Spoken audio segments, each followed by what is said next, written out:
Dahil po sa kaliwat ka ng aksidente ang kinasasangkutan ng mga bus, ipinag-uutos na ng LTFRB na kabitan lahat ng mga bus ng Global Positioning Satellite o GPS sa susunod na taon. Makakatulong daw ang pagkakaroon ng GPS sa mga bus para po mabawasan ang mga aksidente. Balita natin ni Teresa Andrada.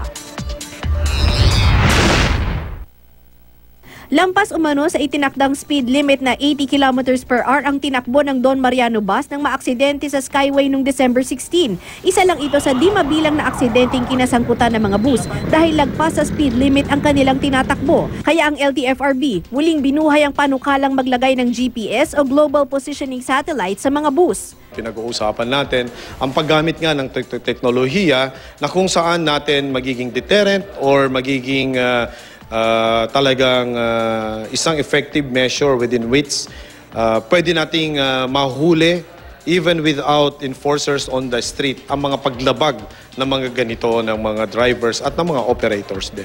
Kaya sa susunod na taon, mandatory na ang pagkakabit ng mga bus company ng GPS sa mga provincial at Metro Manila buses. Sa ngayon kasi, ang mga malalaking kumpanya pa lang ang may GPS sa kanilang units. Nasa halos 16 to 22,000 ang halaga ng bawat GPS unit. Mula ron nang maglagay sila ng GPS, nakatulong ito para mabawasan ang mga aksidente at kaso ng speeding sa kanilang mga driver. Nitong weekend, sinimula ng LTFRB at LTO ang pag-iinspeksyon sa garahe ng mga bus company para makita kung sumusunod ito sa road safety features. Unang nasampula ng mahigit 40 bus ng Pascualiner. Agad nasita ang mga kalbong gulong, sirang seatbelt, ilaw at kawalan ng persons with disability sign na labag sa international laws. 2 units ang tuluyang tinanggalan ng plaka. Ang mga papeles bubusisiin dahil lumabas na may problema ang chassis number nito na di raw tugma sa franchise record ng LTFRB at LTO registration number. This is alarming to us dahil ang company nito ay napakadami ng phased out ng mga buses na nakatambak doon. Pwede kasing maging paraan para sa pandaraya or pag-iikutan mo yung aming modernization policy na more than 15 years hindi ka na makakabibiyahe. Ang gagawin ng mga iba, hindi ko naman sinasabi na ginawa ito ng Pascualiner, ay babaguhin lang nila yung kanilang chassis number. Ayon sa Pascualiner, makikipag-ugnayan sila sa pinagbilhan ng mga unit para maayos ang problema.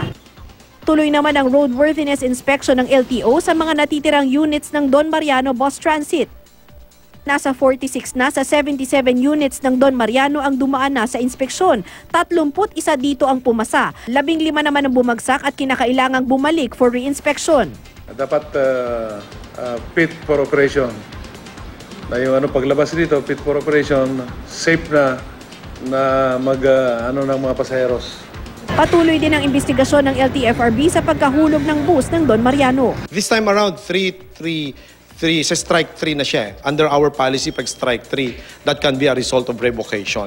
If the evidence will warrant that it is by virtue of gross negligence and they committed violations of their franchise, then we will impose what is provided for under our regulation. Teresa Andrada, GMA News.